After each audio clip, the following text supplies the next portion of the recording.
Warning: this stream is rated for mature audiences. Viewer discretion is advised.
Well, ladies and gentlemen, welcome to the second episode of RCADE Nostalgia Memories Podcast. I am your host, Scotty, also known as EBC. To my right is the eminent Legion Cage, also known as Rob, and our special guest this week, the Joho. Everybody give it up for the Joho. How you doing, gents?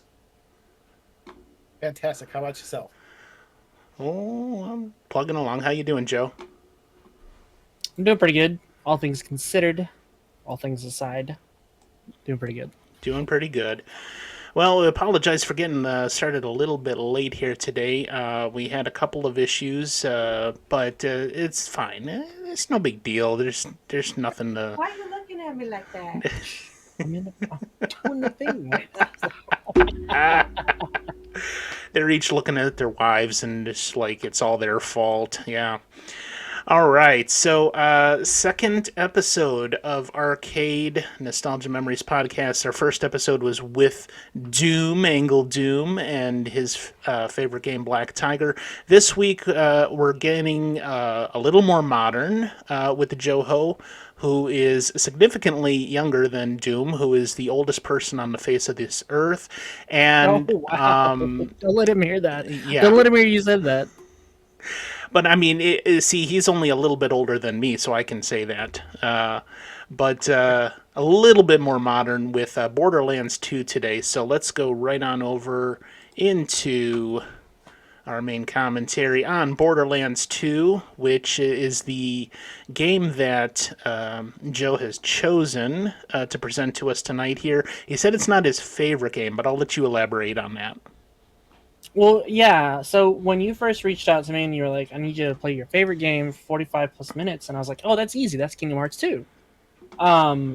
And then after I got to poking around on, because originally you could do Kingdom Hearts 1.5, 2.5, and 3 on the Game Pass. This was as of last year because I played it for stream. And then I was like, I'll just fire up my Xbox and do that again. And they took off 1.5 and 2.5, and the only option that I had was to try to jerry rig like a Optimus Crime esque sort of setup where I had one camera recording myself playing it on the monitor because I didn't have a capture card for my PS2 because I still own a PS2 and the original copy of Kingdom Hearts 2. So it was a big mess. Long story short, I picked the game that it like is it hits like nostalgia for me a lot, which was Borderlands 2. Okay. And that's fine. But the whole point of the podcast is reaching back into your childhood, into your youth, and saying, okay, why is it that this particular game has such great memories for me, such nostalgia? Why is it so important to me even after all these years? And it doesn't necessarily need to be your favorite game. It could be anyone that fits the bill for that. So that's perfectly fine. That you chose Borderlands 2. So a little bit of information came out in 2012, immediately for PS3 and Xbox 360. They all supported it to Mac and Windows at the same time. 2 years later, in 2014, they made another port for Linux, and then in 2016, a version for Android. Has not been redone, but they keep on adding to the series. Is it a closed series yet, Joe? Or Nope. they keep going? The third one that came out a year and a half ago had a cliffhanger ending, and then they're supposed to be doing, much like they did the pre-sequel, they're supposed to be doing like chronicles from the Borderlands, where they do more than just the main location, which is Pandora. Okay, and we'll get more into the gameplay, the storyline here in just a little bit. But first, we're going to go over to Cage with This Week in History. All right. So let me take you back. All right. Friday, September 18th, 2012. I actually do remember. I don't really remember the day because I don't remember a whole lot of anything, but I actually, at the time, I worked for a very popular large video game chain, and I had to work this day because it was going to be the biggest launch of September for us. So yeah, it's Friday, September 18th, 2012. Back then, Barack Obama was still I just said Obama. Obama was still the president of the United States. And for our UK friends like the ISNIB, David Cameron is the Prime Minister in the UK. Coming across your radios, the top 5 songs in the USA were Maroon 5's One More Night, Taylor Swift's We Are Never Ever Getting Back Together, Some Nights by Fun, Whistle by Flo Rida, and Blow Me One Last Kiss by Pink. In the theaters, Finding Nemo is actually back in the theaters, being re-released in 3D. But it's actually playing second fiddle to Resident Evil Retribution, which was like number 15 in that questionably decent movie franchise. The 50 Shades of Grey trilogy is dominating the New York Times bestseller list still. Actor Jason... a little bit, but it's okay. Actor Jason Sudeikis would celebrate his 37th birthday. Cyclist Lance Armstrong would be celebrating his 41st. But most importantly, Borderlands 2 was released that day, as Scotty said, on PC, PlayStation 3, and Xbox 360. Now, Borderlands 2 was set 5 years after the first game, and would offer up the most loot, more shooting, and a lot more explosions compared to the first game. The script was actually 7 times longer than the original game, and overall the game would end up selling more than 20 million units, making it 2K's most successful release at the game was actually supported post-launch by 2 additional playable characters, 5 Headhunter mini campaigns, and 4 downloadable packs. The final one, which was called Tiny Tina's Assault on Dragon Keep, was a fantasy tabletop RPG themed DLC that ultimately ended up being so popular they're using it as the basis for a new game entitled Tiny Tina's Wonderlands, due out next year.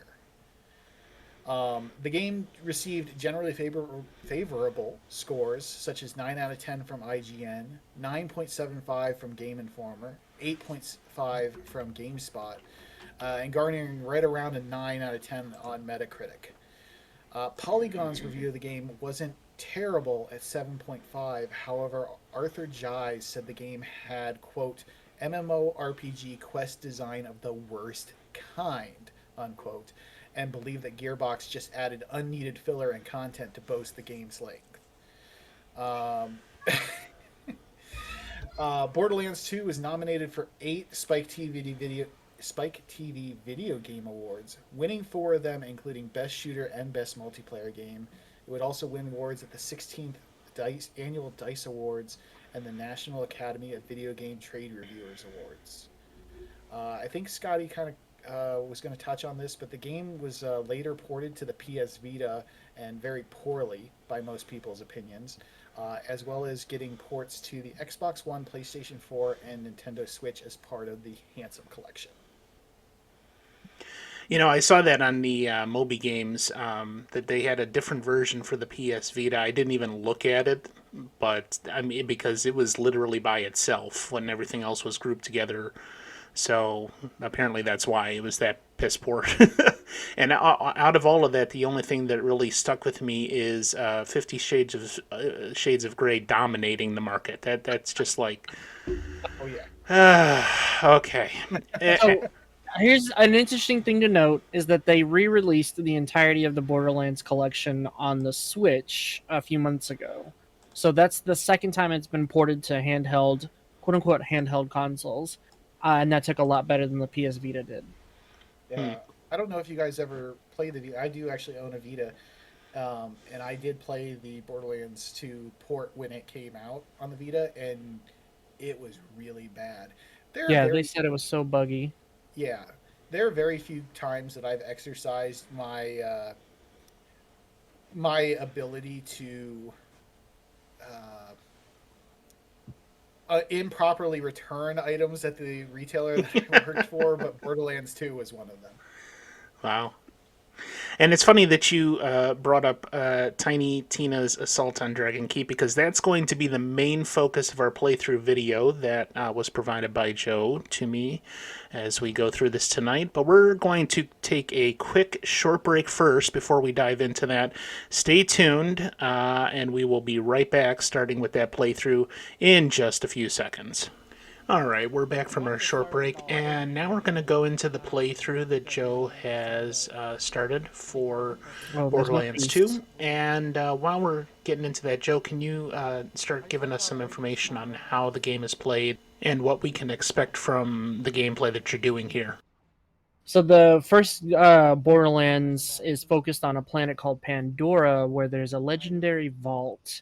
And these intergalactic bounty hunters are sent to the vault, called there by advertisements. And once they arrive, they find out that the tyrannical corporation Atlas is sort of having a military takeover. And because there's no centralized government, the entirety of this part of the universe is run by major corporations that sell weapons. Because Pandora is kind of like if Australia was a planet, is the best way I can put it. There's everything there is meant to kill you, and you play as a party of mercenaries. You can choose from 4 characters, and this is in the first Borderlands. You play as a party of mercenaries that go through the story and find out that Atlas is trying to open the vault, and so you're trying to beat them to the vault.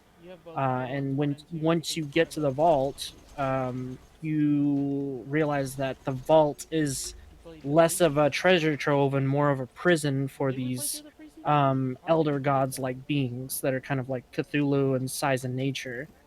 And the original aliens that sort of set this planet up as a giant lockbox for Cthulhu were called the Guardian race, and they left relics as well as kind of ephemeral ghost-like beings behind to guard the vault because they didn't want these supernatural, super powerful, sort of godlike beings to escape their prison and run amok in the world again. And once you defeat after opening the vault, once you defeat the giant Cthulhu-like monster, you become this galaxy-renowned mercenaries that open the vault, and that attracts more people over to Pandora. So in the second game, you pick up where after the fall of Atlas, you're called there by the antagonist named Handsome Jack, and you're no longer the original group of mercenaries. You're the second group of mercenaries that arrive, and you're ambushed by Handsome Jack because he wants to eliminate the competition and just scavenge what they have and then put the Hyperion stamp on it and use those people as kind of like a shield or a body shield while he's running amok on Pandora. And so you play through the game. First of all, you try to get back at Handsome Jack, which he's a fantastic antagonist. I gotta say, the way he's voiced, how he's written, it's beautiful. The reason why Borderlands 2 is my favorite game and not Borderlands 1 or 3 is because of Handsome Jack specifically as a villain.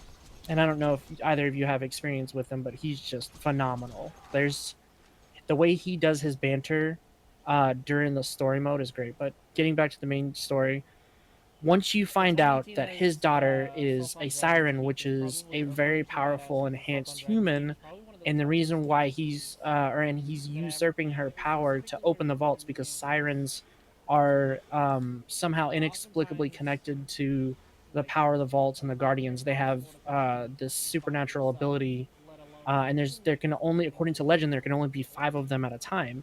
And both the first and the second story are games, as well as the third one, they go over that, how important it is to have a siren. And when you find out that Handsome Jack is keeping his daughter in prison, usurping her power to open the next vault, which is found later on, then you kind of want to go after him, and you wind up killing her, which is sad. Spoilers.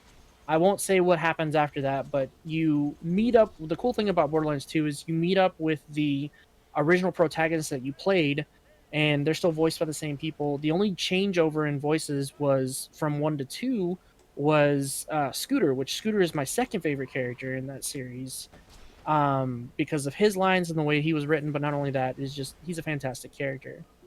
But anyway, you get to unite with some of those favorites, and they become not player characters but kind of like helpers to you and during side quests.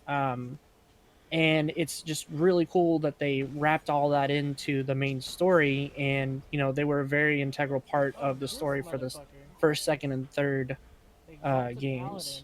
So once you defeat Handsome Jack again, you open another vault, which is said to be to house an even more powerful godlike creature than the one in the first game.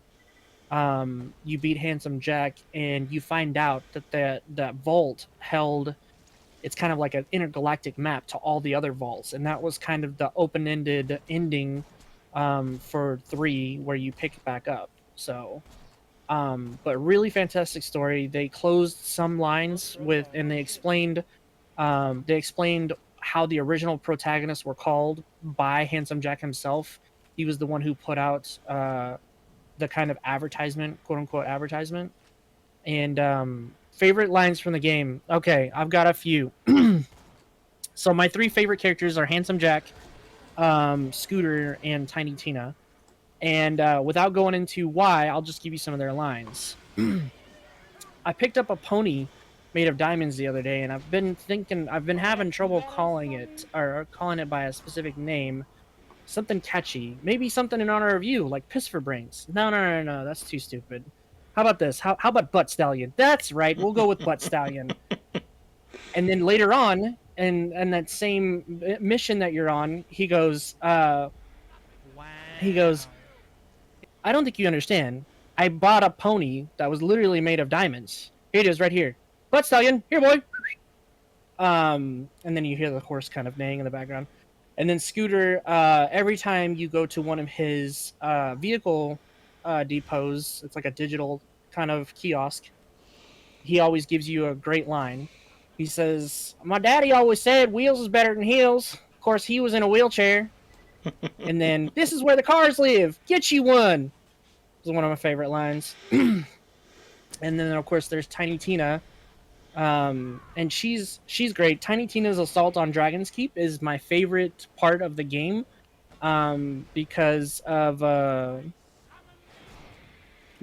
specifically because of the D&D elements. But not only that, you get to wrap up how she handles the trauma of losing one of her best friends, and it's just super awesome that they addressed that in the game, and they did it in a very funny way about addressing trauma, but they did it in a very serious light too. So she goes, and what's the, oh yeah. "So I'd like you to meet my fine ladies. This is lady, what did she say? What is she calls the two bunnies? She says they got some big badonkadonks," voiced by Ashley Birch. That's one of the main reasons. Do I have time to get into that? Yeah, but let's switch gears now, because we're actually going to watch some of those cutscenes a little bit later, and I'll turn the volume up. But let's switch gears a little bit and talk more about the gameplay. Like, as I was watching your playthrough, and I told you before, and I've told other people, I'm not a big fan of shooters. You said this is a looter shooter. So the big thing about it that really surprised me as I was watching your playthrough is the mechanic in which you're on death's door, you're down, and it looks like you're about to die, and the way that you revive yourself and get that second wind is by taking out another enemy. And if there's not an enemy nearby, guess what? You die, and you go back. So that was really interesting to me. But can you talk some more about like the gameplay, the controls, the D&D elements that are coming into play here? Okay, so to start with, you have a maximum of 4 weapon slots, and then you have an accessory slot, a shield slot, and in the first game you have what's called an artifact slot, which kind of enhances your the class that you take. Every character has a different type of combat role, and they also, within those different type of combat roles, you have classes. So there's different experience trees. So you'll see that I am a level 49 Tranquil Sniper. The Tranquil Sniper part comes from the artifact that I have that's kind of a class mod. They call them class mods.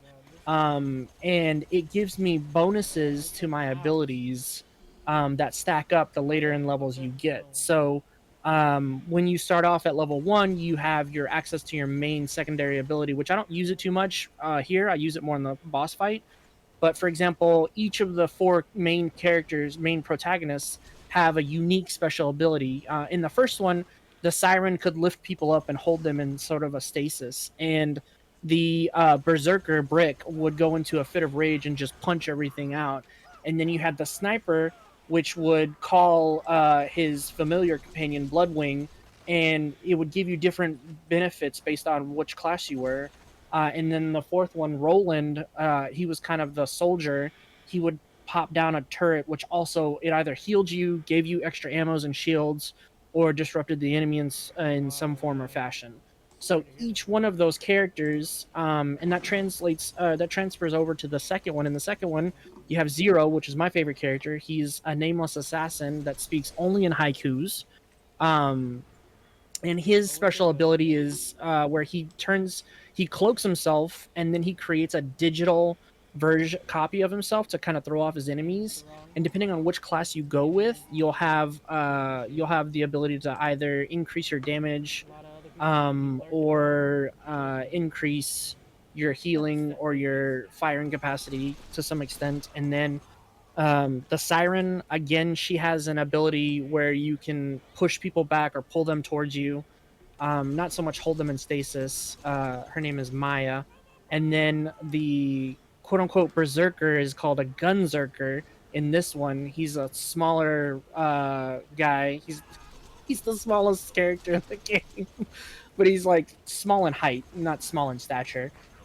He has this ability called gunzerker where you can hold two guns at the same time, and it uses up the ammo, but the ammo replenishes while you're in the special mode. The special mode is actually on the top, on the bottom left hand of the screen. You see, I use it right here specifically in the playthrough whenever everything highlights blue. And then the last one, which is the soldier, again, he deploys. He can deploy up to 2 turrets later on in the levels. Anyway, so you have the ability to switch through your 4 weapon slots. You have the ability to interchange your shields, and shields do different things and give you different benefits. Where you're talking about second wind is every time you're downed, you're not immediately killed. You have a small timer depending on how many times you get downed, where you have to fight for your life to get back up. It's kind of like an adrenaline rush you get from finishing off your opponents. Right. In the first game, it was nice and refreshing, but the problem was that you couldn't move. So the higher in levels you got, the smarter the NPCs got, and the enemies, they would actually take cover, so you couldn't crawl your way over to kill them if you didn't have anything within eyesight, or you couldn't find anything to track and trace, then you just die right there, you would drop. In the second game, they did a lot better, and they made it to where you could slowly crawl around and it didn't affect your duration or anything while you were in your second wind mode. And then, of course, since I'm playing this solo, you can't see it, but other players in your team, you can have up to 4 players in a game. In multiplayer, they can actually pick up a downed character, so a downed player. So you can go and help your buddies recover while they're fighting for their life. Yeah. But yeah, the only thing you can't do, this is both in the first and the second game, you had to have a special ability, which came from the Berserker and the Gunzerker. You can't throw grenades, because there's grenades that actually help you heal. There's also guns that can help you heal, but there's grenades that heal that I like specifically. And when you're in second wind, you can't do that unless you're a Gunzerker or you're a Gunzerker or you're Brick, and he has a special ability that lets you do that while you're downed. And the reason why I keep on getting downed right here specifically is because I have this small shield that whenever it's fully charged, it gives me plus 100% damage bonus on my first shot. But then I switch over to an adaptive shield, which absorbs every time it gets hit by a certain element type, and that's another thing too. Weapons and enemies deal damage based off of element types. In the first game, there was only 4 known elements. In the second game, there are 5. So the 4 known elements were they were cold, acid,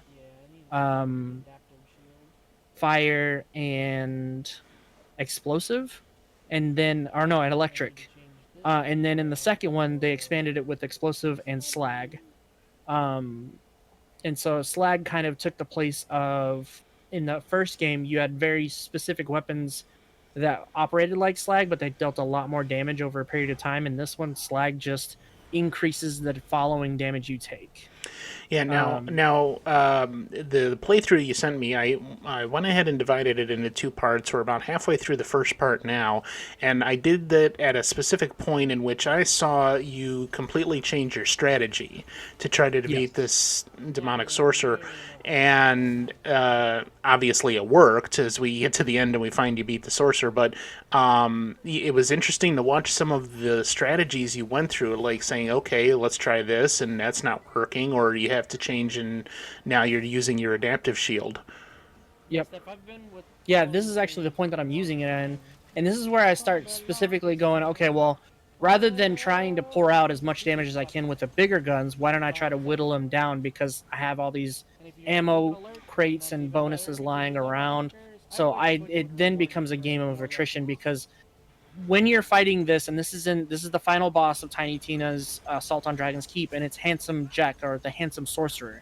So it's basically, you go through 3 different levels, and each level is harder and harder. So I defeated the first 2 levels handily because I have the right equipment for that. But then on this level, it's been a while since I had picked up the game again, so I had to basically relearn how to approach this, and it's a lot easier with 4 people because you saw me go down so many times, and if I had 4 or if I had 3 other players with me, they would be able to help me back up. Well, We and probably would have handled this a lot easier. I also saw that throughout the majority of this first part, like you weren't getting the stat bar for the sorcerer down below, like, say, 80% or 75% Yeah. tops, and then once you switch strategies, and there was one point at which you almost beat them, got them down to like 10%, but then you died. Obviously you had to find just the right strategy, and to me, that's like every single video game in history is you keep on doing it over and over again until you find the right strategy to go ahead and win. How many times did Doom spend on Black Tiger last weekend just trying to find the right strategy to get what he wanted to do for that? And any video game that anybody plays, really, that's how it goes. You just, okay, that didn't work, let's try it again, and you just keep on reloading until you get it done. Yeah. So the thing about whenever we're this high, and this isn't really a good example, I tried to find another playthrough, but unfortunately the thing about being this high in character is that there's a lot of bonuses and perks that you get from even your weapons. Like what I'm using right now is a submachine gun, and it has 2 extra clips. So rather than having maybe 30 shots a clip, I'm getting 54 shots a clip out of 2 clips. And that ammo capacity is increased by my class mod as well as my level bonuses. So what I'm playing right now is a version that we call New Game Plus, and you don't get access to. You can do Tiny Tina's. The thing that I like about Borderlands 1 and 2, is, as far as like DLC and 3 to some extent, is that you can, once you download the DLC, once you have it on your game, you can actually play the DLCs, but they have a minimum cap, right? So Tiny Tina's minimum cap is at level 34. So if you first play your copy of Borderlands 2 and it has all the DLC on it, you don't want to start with Tiny Tina's because you're going to be a level 1 walking into this spot, and you can't anyway because the game doesn't allow you to fast travel. And that's another part of the game that I didn't describe, is that you have vehicles. In the first game, it's just one vehicle. And in the second game, it gets expanded into 3 different types of vehicles. And you don't have anything like in Halo where you have like low arrow or low flying vehicles or high flying vehicles. You don't have those yet. But you just have, wheeled vehicles. Have I tried? Yes, actually. It's not as good as Borderlands 2, in my opinion. We actually beat it all the way through. So the wife and I first got her into Borderlands with Borderlands 2 shortly after we met, because we would always have LAN parties at my apartment, and we would literally hook up 4 Xbox 360s and play Borderlands 1. So whenever they announced number 2, my whole squad was like, all right, we're getting copies the first day. We had somebody pre-ordered, and I just waited until they released, and I got the GameStop special edition, that where they had the mask. You know what I'm talking about, Legion. They had the Psycho Mask version, I think it was. Teaches you a lot about like something like that. Our environment. There was a version I think that had a mini Handsome Jack statue Yep. and a mask, and then they had the big loot chest version. Yeah, the version I got was the version that didn't have. I want to say it had the Psycho Mask, but it might have been the Handsome Jack mask. But anyway, it was an extra $20. I was like, yeah, sure, why not? It included the special weapon bonuses, or special starting weapons, because you would get your normal weapons, and then if you bought it from if you bought the special edition from GameStop, you would get the 3 extra Atlas weapons, or not Hyperion weapons, that were better than the starting weapons. So anyway, getting back to where I left off, how you would get around in this world in Borderlands 2 and 1 was you would hit up fast travel stations. And I'm going to tell you, the writing is so brilliant in this game series that you would actually become what's called a digistruct, and it's all done by Hyperion.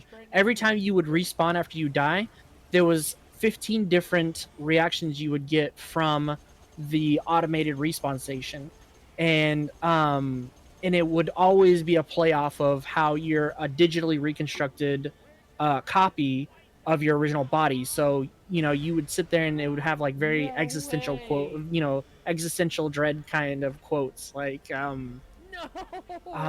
Hyperion cannot guarantee uh that you'll be resurrected in your original body or something like that. And it was awesome, I gotta say, just to really like hammer it in about how like quippy and cunning the writing was. They even had a play on something as simple as respawning, as far as dialogue goes, and it was great.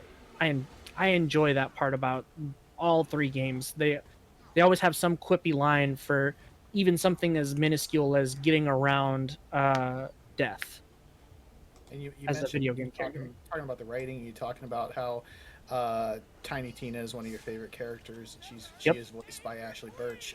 Anthony Birch, who is her brother, actually was the scriptwriter.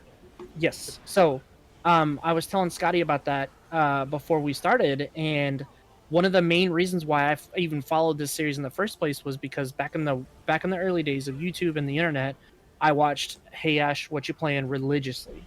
So I knew about the Birches way before Borderlands was a thing, and what kind of like got me concrete in the series in and of itself is that what made me such a diehard fan is that both Ashley and Anthony had made it from YouTube to working for Gearbox and voice acting, and Ashley has a beautiful career. She did the main character in Horizon Zero Dawn.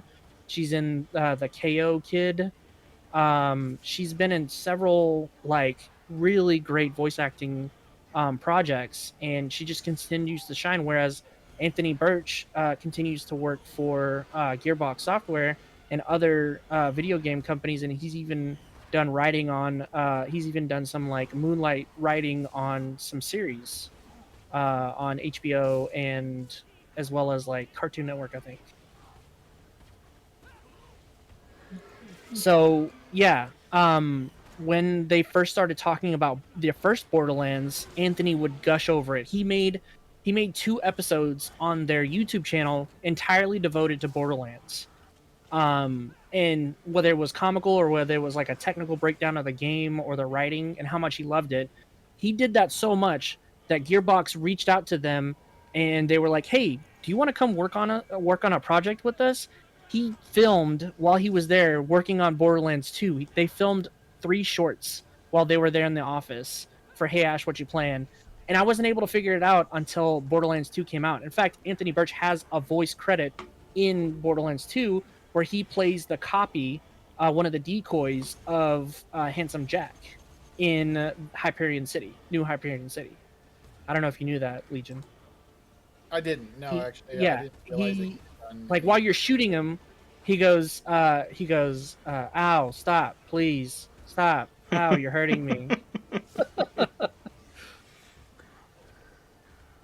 So yeah, and then Ashley Birch, of course, she voices Tiny Tina, and she's a phenomenal talent again. But she's my wife's favorite character. Well, just in watching, I guess it was Borderlands 1 then that was Isnib was playing the other day, and watching one of the cutscenes with Tiny Tina in her garage. I mean, it was just hilarious. Absolutely Oh yeah, fantastic writing. The dialogue was great. yep. And what's so funny is how you originally meet Tiny Tina. She's a friend of Roland's, and he calls her the demolitions expert. And at this point in the game and the timeline, she's about, I want to say like 12 or 13.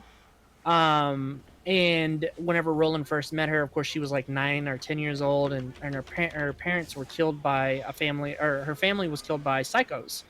And one of the very first missions, whenever you meet her, is to go kill a gang of psychos and bring their leader back, and watch as she tortures them. And it turns out that psycho that she's torturing is the very same that killed her parents. And so it's like they approach a very serious subject in such a comical way. Again, genius writing here. And you can see how the character of Tiny Tina, even though she got messed up by the whole ordeal, still maintains enough sanity to just channel her grief and all that through her unique explosive talent. Yeah, and we're gonna get to that here in the second part. It's quite the scene as she's recounting the story and puts her own little personal spin on it as a method of dealing with what happened. What's up, my legend? But yeah, as far as gameplay and mechanics go, one of the things that makes this unique from Call of Duty and Halo and all these other games is that in the game, you in the first one you rely specific solely on class mods to help with your accuracy, to help with your bullet damage and your grenade damage and your element effectiveness, and that's class specific. Now in the second one, what they do is they do the system where you have these extra badass tokens, and you accrue badass tokens by doing these things in the game, like getting a certain amount of headshots, killing with melee, doing all this stuff. And these badass tokens you can use to up the percentage on your gun accuracy, your type of weapon accuracy, your grenade damage, your shield, your fire rate, your recharge delay on your shield, all these different things, your weapon swap speed. So you can tell that the creators of the game and the developers really put thought and time and effort into the second game. It wasn't like, oh well, the first game went so well, we're just gonna do the same thing again. And like, they didn't give it the EA treatment where they just reskinned the original game. They actually gave this game its sort of like standalone qualities and improved upon what they did in the first one. Like I said before, when you're in fight for your life and you're trying to get your second win kill in the first game, you have to stay still. Well, in this one, you can move around, and then the third one as well. Well, and I was also reading about how, like, in the first one, it was all kind of like self-contained little capsule worlds that you had to travel between one and the other, whereas in the second one, it was one all-inclusive world, and the NPCs can actually travel to different areas outside of their own little storyline. So I'm actually going to. We're going to take a break here in just a second. You're listening to the Arcade Nostalgia Memories podcast. We're coming up to the end of the first part of the playthrough here. And when we come back, we're going to be discussing more of the memories surrounding this that Joe has, where the nostalgia comes from and what kind of meaning it holds for him today. If you are listening to the podcast, you can check us out on Twitch and watch the actual recording of the podcast that happens about once every 2 weeks on my channel, which is twitch.tv/EBC2021. And I'll also put out shout outs to my co-host Legion Cage, which is he's at twitch.tv/Legion Cage, spelled LEGIONKAJE, and our guest this evening, which is the Joho, and he's at twitch.tv/THE_JOHO. And you can check us out on Twitch at any time. Usually we have the VOD immediately, and then the actual audio podcast is posted within usually 48 hours. I can get the editing done and get it up on the RSS feed. So once again, if you're listening on the actual podcast, check us out on Twitch, and you can see the recording of the podcast live in real time. Plus, you can actually see the video of the playthrough as we're watching it and commentating on it. So we're going to take a short break here and be back in just a few seconds with part 2 of the playthrough, and we'll see you in just a little bit. Anyway, all right, so we're going to continue here now with the second part of the playthrough, which, like I said previously, the tactics you used in the second part, you drastically changed up. Like, it looks like you went over to a shotgun and a rocket launcher at times, just to be able to pack that extra powerful punch. And then you started actually using some of the movements of the sorcerer against him, and starting to manipulate just exactly how to, get more hits in without taking as much damage. But as we're running through this part of the playthrough, you mind talking about, like, how you started out with this game and why it became such a big hit with you in your childhood? Well, like I said, it wasn't my childhood. I was, let's see, 2012. Uh, Gosh, I was working on kid number two and around 2012. The reason why this holds such a special place in my heart is because, like I said before, I grew up with every console, and then in the late '90s, mid to late '90s, I was introduced to PC gaming from my friend.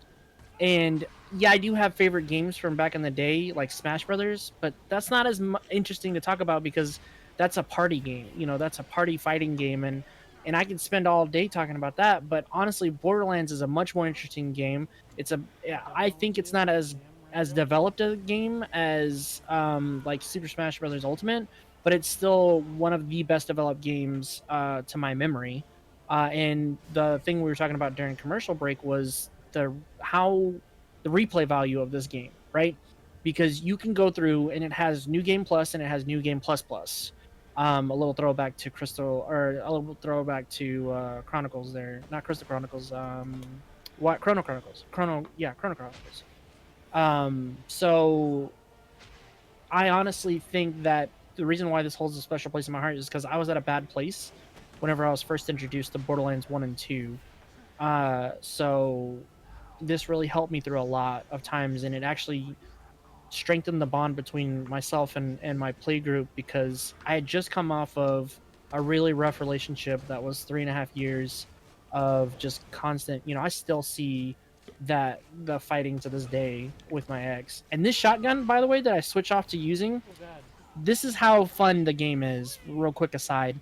This shotgun is specifically special to the Tiny Tina's Assault on Dragon's Keep.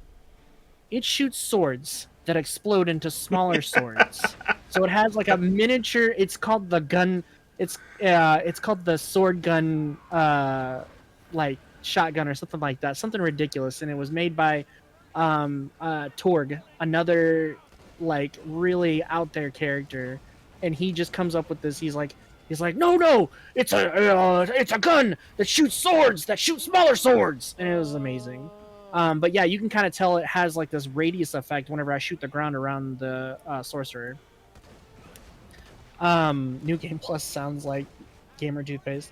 So anyway, really rough time in my life as far as the nostalgia goes. Right, we all had 360s, and we would either do so every day. Let me give you a glimpse into the young Joe's bachelor pad. It was a 1-bedroom, 700 square foot, dinky little apartment, and at all times of the day, there would be more than one person in that apartment, and it wouldn't be me because I was working 12-hour days. I would come home, and we would do 4.5 days of role playing, whether it be D&D, Savage Worlds, Abney Park's Airship, and or just straight up Big Eyes Small Mouth, which is one of my favorite role playing systems.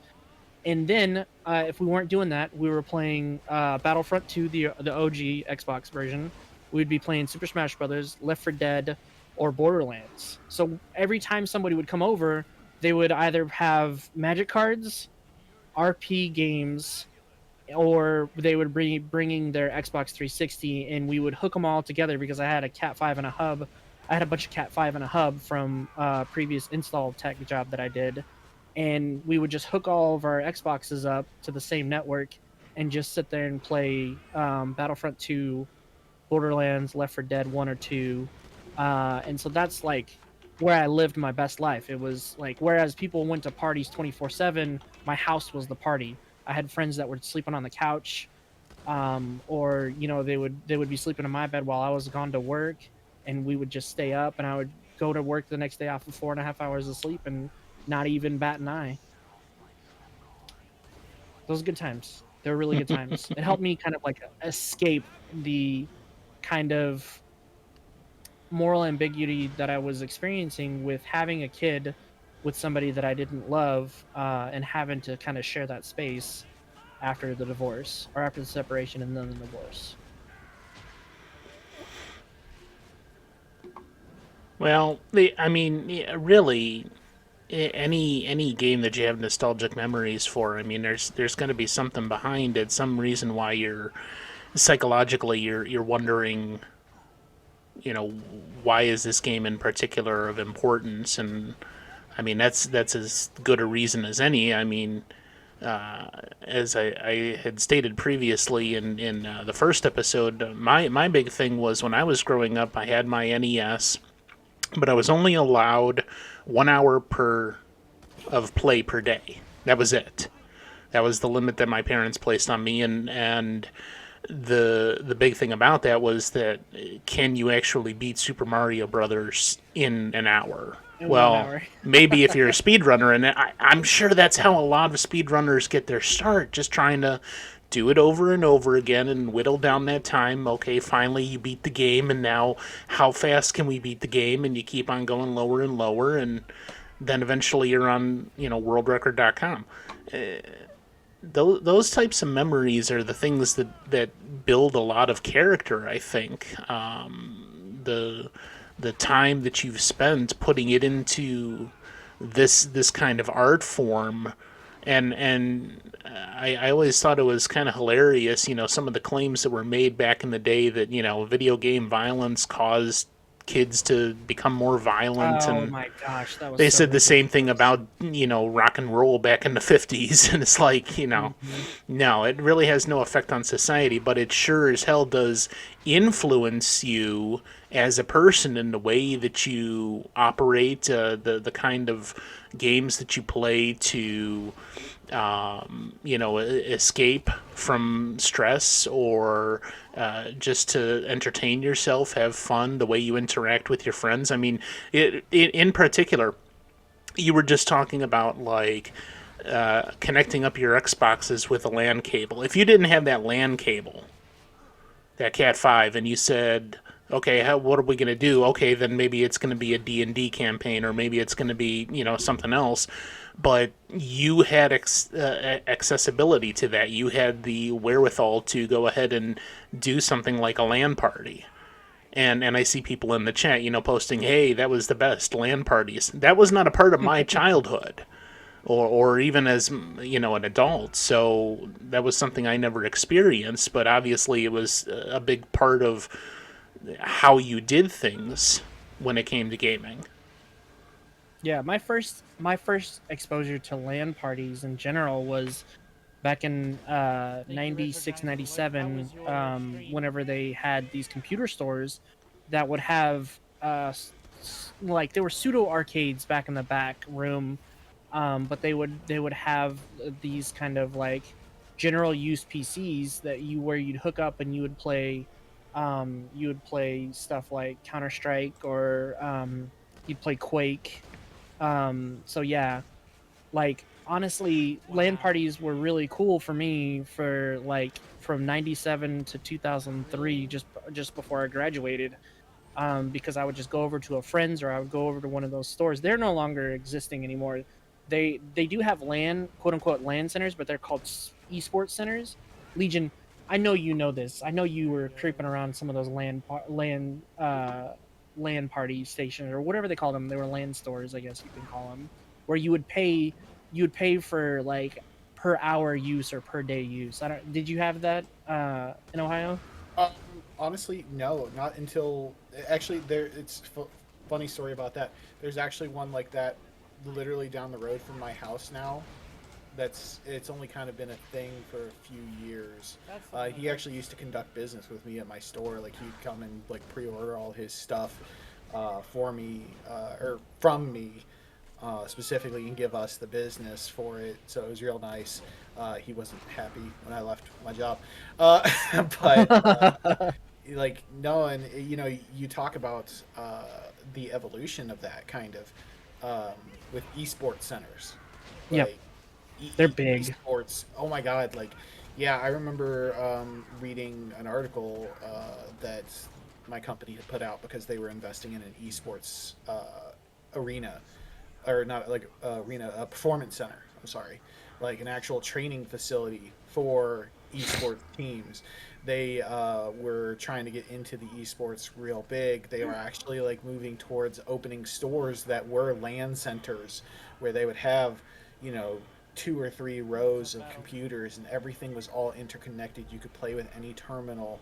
You could log into your Steam account and download games onto it and play them. You know, they had system setups where they'd have like Xbox Ones and PlayStation 4s and everything. You could log into your account. You could play online with other people in the center or outside the center or whatever. Like there's a big thing about it, and it all came from those types of centers that you were talking about, you know, going to. But I never had them in my area. At least if we did, I didn't know about them. Yeah. So one of the things, I lived out in the middle of nowhere, West Texas, and it was this town called Midland. And one of the things that I liked the most about Midland was that we had 2 card shops at the time. Whenever I was growing up, going through middle school, high school, we had 2 card shops. We had a land center, and 2 computer stores. And for a town that was about, I don't know, 60 to 90,000 in population, we had those things to where I could go out. And of course, I lived about 15 minutes outside of town, so where we could go out and you know, I would carpool with a friend and we'd go out and we'd play Pokemon at one of the card stores, and then we later on I was introduced to Magic, so I was doing that. But then if the card store was closed, then the land centers would always be open until about 2 or 3 o'clock in the morning, and we'd just go to these land centers and we'd either hit up the arcade or we'd play a few rounds of Quake, Counter Strike, or we would. They had Halo there too.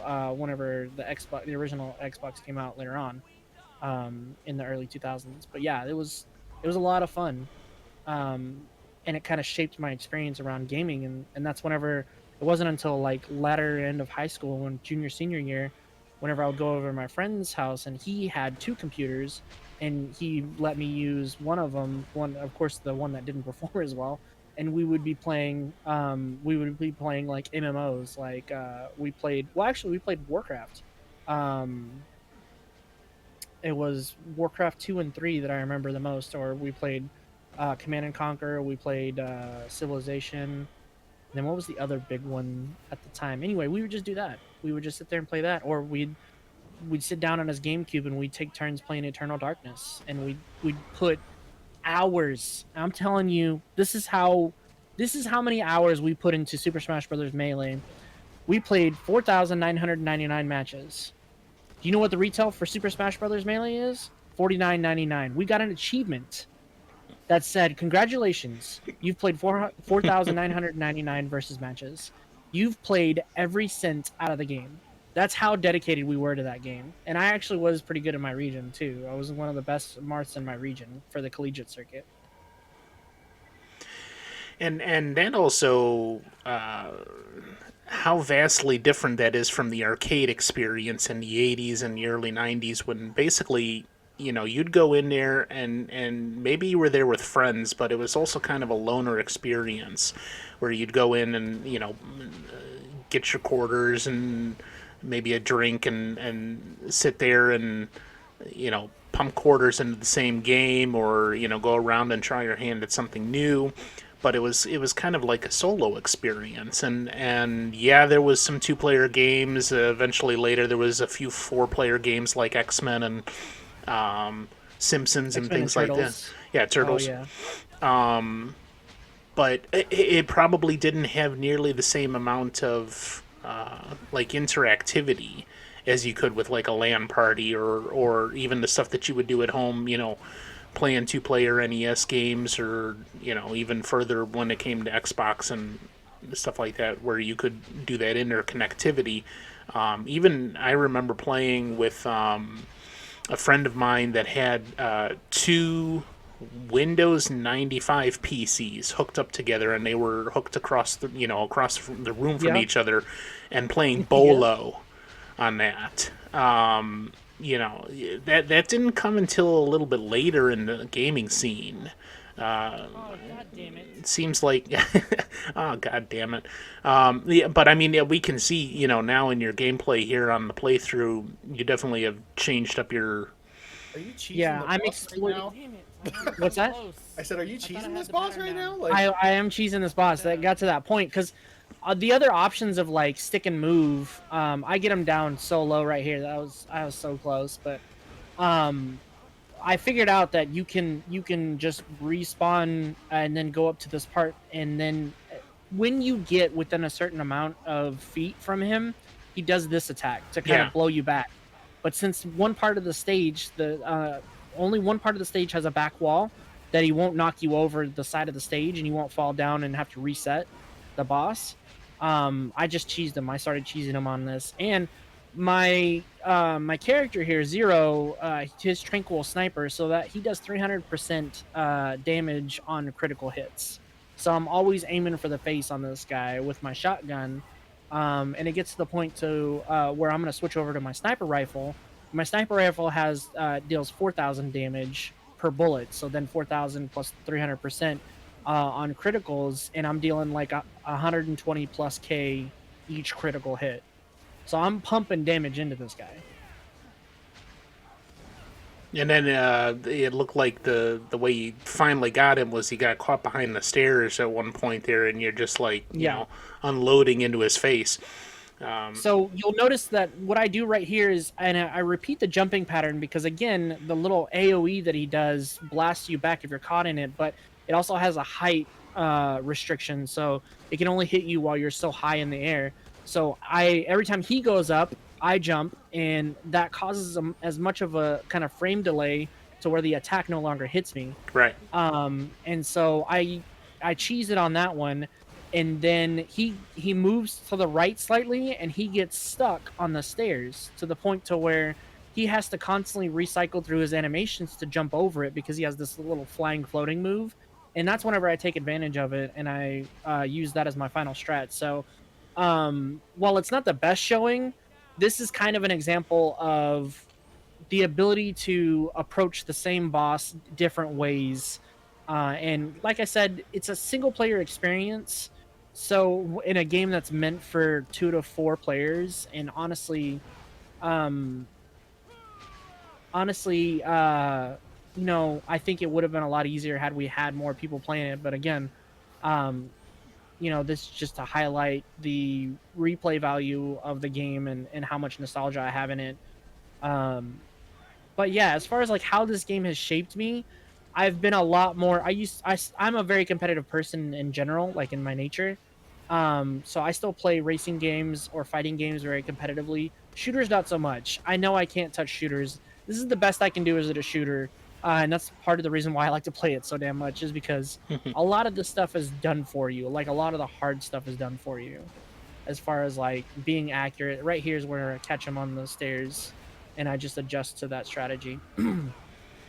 Well, and that But speaks yeah, that go ahead. that speaks a little bit to like gameplay styles, because like we were just watching the Slate of Game earlier, who's playing one of the, I think the third one in the Walking Dead series, and he's like, yeah, it's just I got to press a couple of buttons here and there, and it's mostly like 90% cutscenes, as opposed to something where you have to do all of the work all of the time, and maybe it isn't necessarily as enjoyable because of that. I mean, obviously it appeals to some people, but maybe this has like a happy medium between the two where some of the hard work is already done for you and you're just able to enjoy the actual gameplay. There he gets caught behind the stairs now. Yep. Yeah, so this is where I switch over to the sniper rifle, and you can see the difference between the sniper rifle and the shotgun immediately as soon as I switch over to him. Which way did he But go, George? Which way did he go? This is actually what's funny is that you mentioned arcade games and SNES games, and pathfinding is such a huge part of development in games that speedrunners specifically look for holes in either NPCs or the mapping as far as like pathfinding goes, because it's a way to cheat or shortcut the system's processing abilities. Huh? Well, and just in general, those those types of like glitches that are exploited in speedruns. I've seen, Saf as he's doing his Castlevania speedruns, he'll get up to the top of a flight of stairs and then crack his whip twice and then fall through the floor. And he, obviously, anybody else that's played that game enough times is going to find that same kind of exploit to use. And what's wrong with it, Yeah. Yeah, I remember seeing those speedrunners legitimately find like the craziest techniques.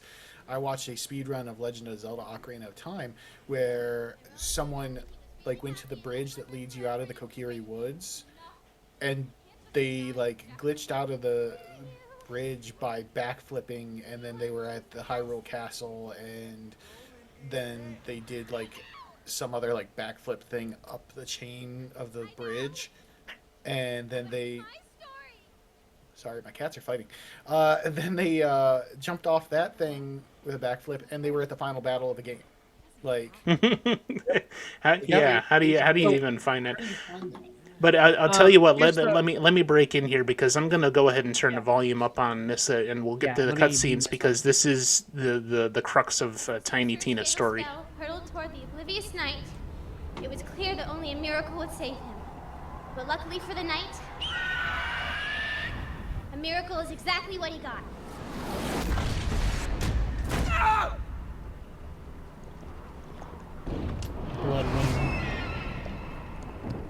Bloodwing.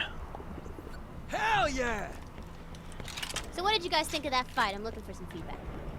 I like the part where we killed him. Yeah, I enjoyed it. Mordecai? It wasn't. As you step over the corpses of the unfortunate knights who tried to murder their queen, you know you've come to the right place. That reminds me. For who else could possibly bring the light All right. back to the world? My favorite part. Who else but the We'll most get to that beautiful, later, most this part's the glamorous, best part. and most graceful queen in history, but Stallion!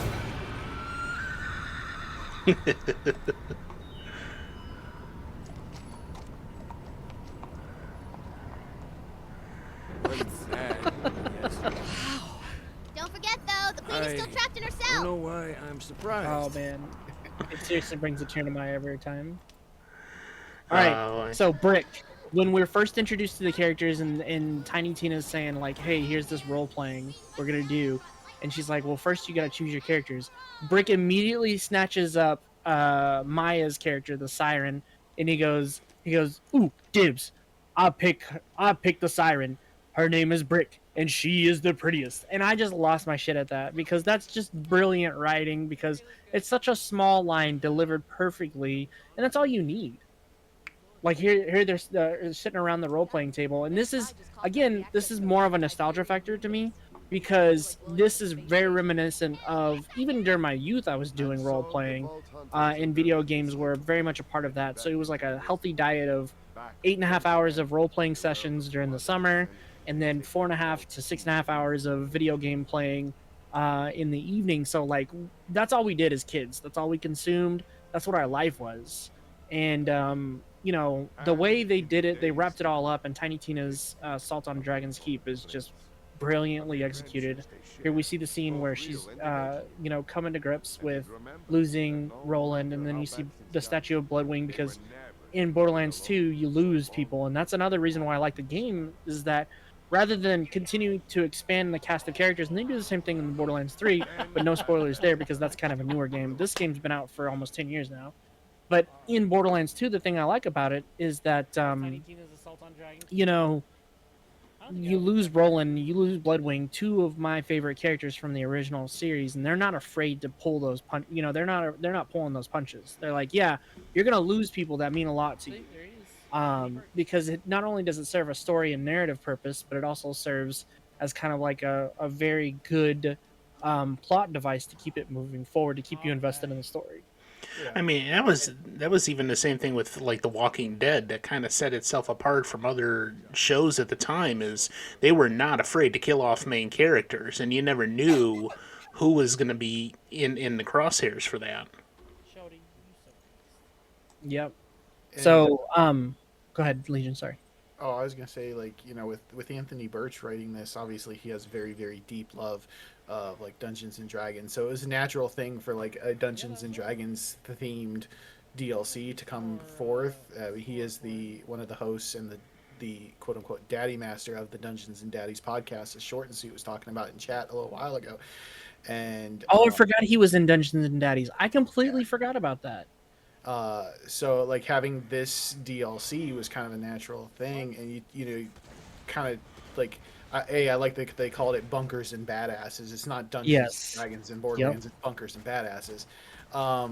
But you know, you think about a role play in D&D, and it has those elements like that you guys are talking about, like not being afraid to get rid of characters. Like you're gonna get, you know, in a D&D campaign, you're gonna get introduced to characters that your characters like have to learn and talk with, and they're gonna go away. Like player characters are gonna go away. You know, Joe, I know you've played a lot of D&D. Like I'm sure you've lost characters. I'm sure that you've, as a dungeon master, you've killed characters, and Yep. these are characters that people have to then role play. Like, how did this loss affect them? You know what I mean? So I'll give you a little backstory. It was, I think it was 99. No, it was 98, and we just started playing Advanced Dungeons and Dragons, or I did, and it was a friend's longtime running campaign, and I built a wizard. And the thing about wizards in second edition D&D is they're very squishy and they're not so powerful. It's like playing a game on legendary mode, right? You just, everything's hard for you to do. It's hard for you to hit people in melee. It's hard for you to hit people with a spell. Your spell ranges suck. All your abilities are just trash. But I built this character. It quickly became one of my favorite characters. 5.5 months into it, we had to write him off because the DM, my best friend, did something in a tournament, in a wizarding tournament, because back in the day you could determine whether you wanted to do non-lethal damage with your spells, and there was a way to do magic duels and stuff like that. And this opposing wizard fired magic missiles at my wizard, and they were lethal. They were intent on killing him. And so in a fit of rage, my mage fired or used a fireball and took out the opposing mage, as well as about 20 people in the crowd, and he became a wanted man. So I had to write him off of the campaign, and that was very heartbreaking because I had put so much into this guy. I mean, 5 months. We're in high school. I think it was my sophomore year. Or no, it was my freshman year. So that was all I had, was just that character I had developed for 5 months over the summer and the first bit of the school year. So it was a very painful thing to have to let them go because I made one wrong bad decision, or the character made one wrong decision.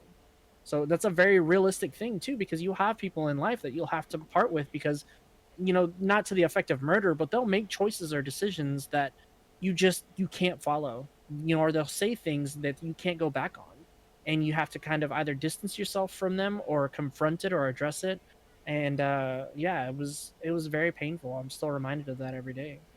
Well, and it also seems like, in particular, Borderlands appeals to you specifically because of those D&D elements. I mean, it really adds into the game its own style of saying, here, you can create your character, you can do whatever you want with it, customize, but it's almost to the max. Like you can do it in any way possible, including up into losing the main characters or maybe coming up with alternate endings.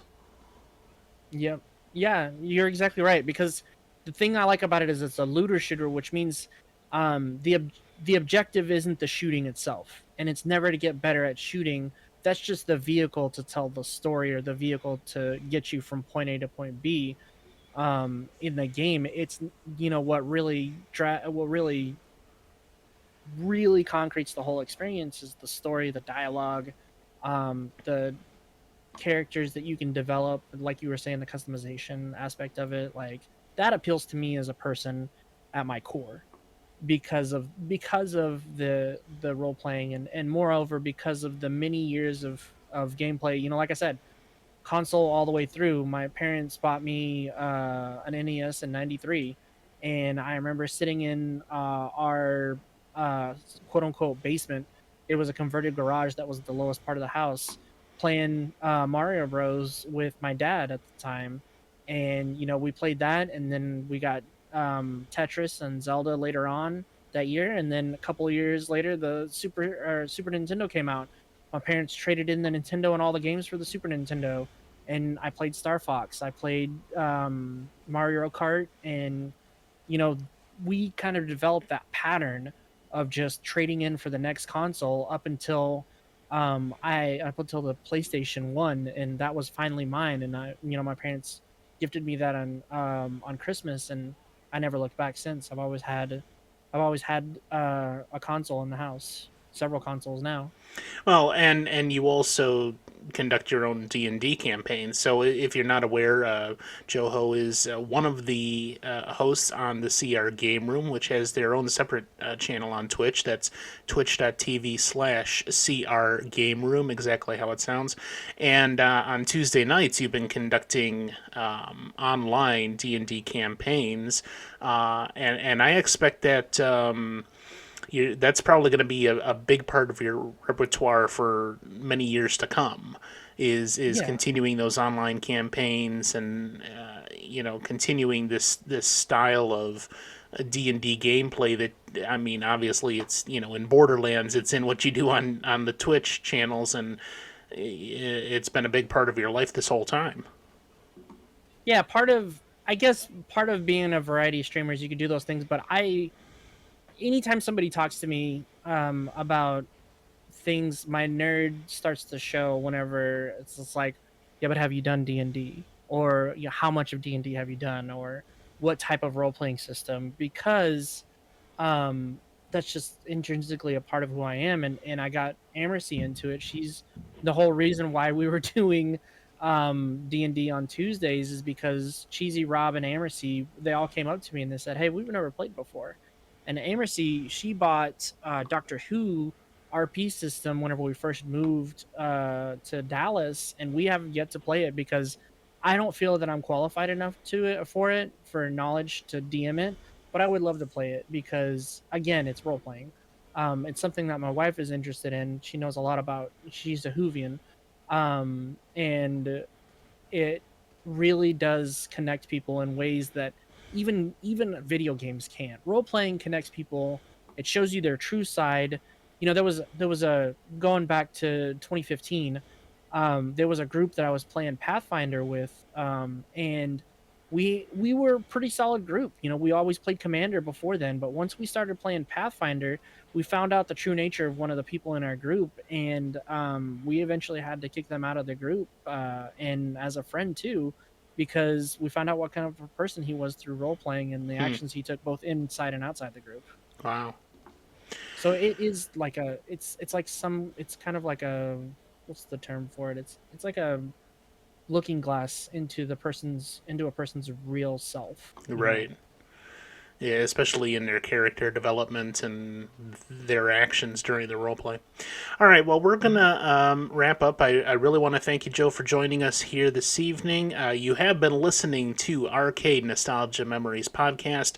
Once again, if you're listening to the actual podcast, you can join us for the live recording on Twitch, on my channel. That is twitch.tv/EBC 2021, and of course my co-host is Legion Cage. He has his channel at twitch.tv/Legion Cage, spelled LEGIONKAJE, and our guest tonight has been the Joho at twitch.tv/THE_JOHO. Once again, thanks for joining us, and we'll see you next time about 2 weeks from now for episode 3, and hopefully you can join us to watch it live, being recorded here on Twitch. Once again, thanks for joining us, and good night. All right, so if you're still with us here on Twitch, I want to thank you all for joining us, and let me switch over to this here. Our next episode, as I said, is going to be in about 2 weeks. Don't have it for sure yet, but I believe we have Steph Babies joining us for the third episode in the podcast. We're going to be taking this all the way until May. and I have about 14 episodes planned in that time. So we'll just keep on going through the rotation. If you would like to be a guest on the podcast, you've got a game you'd like to showcase, just send me a message in Discord, and we'll discuss the particulars. Plenty of time to get people in if you want to be involved. And let's move over to upcoming events on EBC 2021. First of all, tomorrow night, Public Domain Movie Night number 4. We're going to be watching, in the spirit of October, Dr. Jekyll and Mr. Hyde from 1920. Oh, it's fabulous. In fact, I had to do a special version of this because in the things that I have available to me as resources for Public Domain Movie Night, I did not find a good copy of it. So I actually had to splice a couple of copies together to get a good copy with a good soundtrack. So this is going to be a special treat for you. Maybe something you've never seen before, and if you haven't, you really want to tune in tomorrow starting at 7 p.m. for Dr. Jekyll and Mr. Hyde. Great silent movie from 1920. Then, coming up on Friday, the EBC Halloween special. You know you're not going to want to miss it, even though earlier we had something, I don't know exactly what that was, break into the stream and try to tell us not to watch that. I don't know what that was, but you should ignore them. You should definitely come and watch the stream on Friday night. Mr. Wrong with the Raid, hello, how you doing? I'm so glad you joined us, even though we're just about finished here. We're going to raid out in a second, so if you want to use that channel redemption for who we go raid, now is the time to put that in the chat, and we'll go take a look. But EBC Halloween special that's coming up this coming Friday, 8 p.m. Eastern Standard Time. The Best Evil Laugh contest is currently active. If you did not see the post in the Discord, I will post it again in a couple of days. But basically, it's free to enter. All you have to do is go to the link that I send you. It's a little website that for real free and quick, it lets you record your own voice or upload a file that you've pre-recorded. Send me the link from that website in the message, and we'll get you into the Evil Laugh contest. Right now, we've got some pretty stiff competition from the ones I've already received, so you want to get into that real soon. Deadline, I think, for me receiving that is going to be Thursday night, but I'll post again in the Discords about that. And, of course, I will be joined by the Queen of Scream herself, Watch Whitney. You're not going to want to miss it. It's going to be absolutely fantastic. Then, we're going to have a Public Domain Movie Night special of its own for Halloween on Halloween. I didn't put it in here. That's my fault. Nope, I don't have one for that. Anyway, that's going to be Nosferatu on October 31st, starting at 6 p.m. Special time for that. That's from 1922. And we shifted it forward because Legion Cage is going to be doing a big stream starting at 8 p.m. for Friday the 13th. So we will watch Nosferatu and then raid into Cage doing Friday the 13th. Then the following day on Monday, November 11th, or November 1st, is going to be Public Domain Movie Night number 5. We're going to be doing spooky animation. So Betty Boop's Halloween Party, Dancing Skeletons, a couple other things that you have probably seen at some point on Cartoon Network or other places, but we're going to put them all in one place for you. And then finally, ladies and gentlemen, the return of Star Road Gaming Cafe is right around the corner. You're not going to want to miss it. I think we have a target date of November 6th, I think. The return of Star Road Gaming Cafe. Yes, it's coming soon. Don't miss it. Don't miss it. So, thank you all for joining me again tonight. Do we have anybody that we want to raid? If so, you want to use your channel redemption or even just a suggestion in the thing. Otherwise, we'll find somebody. Gents, thank you for joining us tonight. Cage and Joe, how you made time for the stream. I really appreciate you. Not a problem. Yes.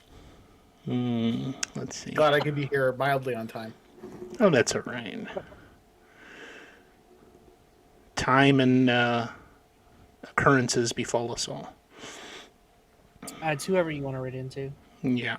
I don't have any. There's nobody that I would recommend that's on right now because Mr. Ron was playing Back for Blood, and I was like, oh, let's go see him. Yeah, but Mr. Wrong got the bright idea to raid into us. I mean, the nerve of that guy. Swear. I'll tell you what, let's go. Nobody knows this guy, but I followed him before. He's an absolute excellent artist. And he's doing an art stream right now. He does take commissions, and he's been trying to collect some money for an upgrade for another streamer who's been having a lot of trouble with their graphics cards. So we're going to check this person out and get your... Let's see if that works. There. Okay. Get your emotes in chat ready. And say hi to late customer for me. I'll be there with you too. Hi, Klepto. Welcome. And thanks again, Mr. Wrong, for the raid. Appreciate you all. We'll see you tomorrow night for Public Domain Movie Night at 7 p.m. for Dr. Jekyll and Mr. Hyde. See you later. Bye-bye.